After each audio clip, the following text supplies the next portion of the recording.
औषधीय संपद पर चर्चा रे पश्चिम ओडिशार गंधमार्दन पहाड़ विभिन्न जटिल रोगर चिकित्सा पई वैद्य राज माने एही पहाड़ रे जड़ीबूटीर संधान करुछंती। एही दुर्लभ वनस्पति को बंचाई रखिबा पई वैद्य राज माने सरकार को निवेदन करिसेंती। एही दुर्लभ जड़ीबूटी देश विदेशर रोगी सेवारे किपरि लागि परिबा व्यवस्था करबा को मध्य अनुरोध करिसेंती।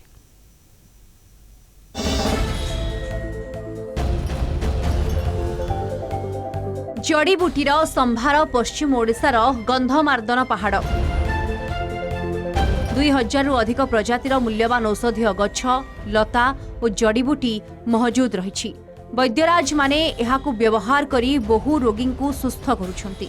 सरकार गंधमार्दन पहाड़ को जैव विविधतार ऐतिह्य भावे घोषणा करथिले मध्य एहार वनस्पति किंबा एई वनर सुरक्षा पई आखि दृश्या पदक्षेप नेउनथिबा अभियोग हेउछि।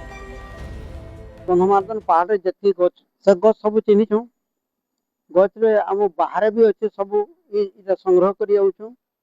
आम नरसिंहनाथ आम वनस्पति अच्छे आम ए वनस्पति रु आम आम एटा आगे आम मुंड आम बहुत मेडिसिन नेसु और जंगल भी बहुत मेडिसिन नेसु। ए मेडिसिन नै करी आम सब पाउडर करछु।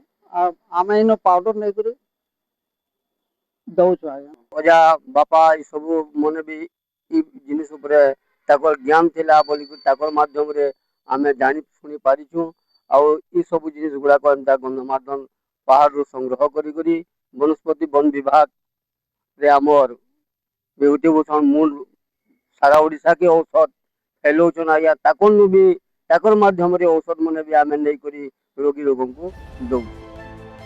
विभिन्न जटिल रोगर आवश्यक विरल जड़ीबूटी गंधमार्दनर घंच जंगल रे उपलब्ध। एही अमूल्य औषधीय संपदर सुरक्षा सहित गवेषणा को प्रोत्साहन देबा एवं विरल जड़ीबूटीर संरक्षण पई सरकार स्वतंत्र पदक्षेप नेबाकू बुद्धिजीवी और स्थानीय लोके दाबी करिसेंती। तेने पद्मपुर उपजिल्लापाल कहिसेंती उच्च स्तरीय अधिकारी एवं प्रशासन सहित चर्चा करिवे।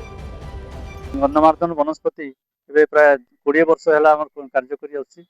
आ से 20 वर्ष भितर पाखापाखि 60टा खंडे परिवार निजर गुड़े निजे ट्राई पारछन। आ एलोपैथी औषध के आगर तमने व्यवहार नहीं करबार आयुर्वेदिक चिकित्सा रे ही किमा गंधमार्दन जड़ीबूटी चिकित्सा रे ही से चिकित्सा रे करी सुस्थ और सबल हेकरी। केरल मॉडल केरल जेमिति जड़ीबूटी को बेस करी टूरिज्म रो विकास होची से सेठी मध्य एठी मध्य टूरिज्म सहित जो जड़ीबूटी को आमे यदि माने विभिन्न काम यदि रोग रे लगे परिबा ताले भलो हे परिबा। तेणु ए विषय रे आमे नेतृत्व पे जिलापाल एवं हायर टूरिज्म डिपार्टमेंट सहित कथा हे करी यदि हे परिबा ताले आमे प्रस्ताव देबो एवं से अनुसार आमे आगे बढ़िबो। सुश्रुत चरक अत्र्यंक भली केते जे मुनि ऋषि आयुर्वेदर ज्ञान को जगत कल्याण पाई प्रसारित करथिले एवं सेही ज्ञान पीढ़ी पर पीढ़ी कवि वैद्यराज विद्या नाम रे चली आसुथुवा बेले केते जे दुर्लभ चेरीमूली रो गंथा घर गंधमार्दन अंचल रे काल काल धरी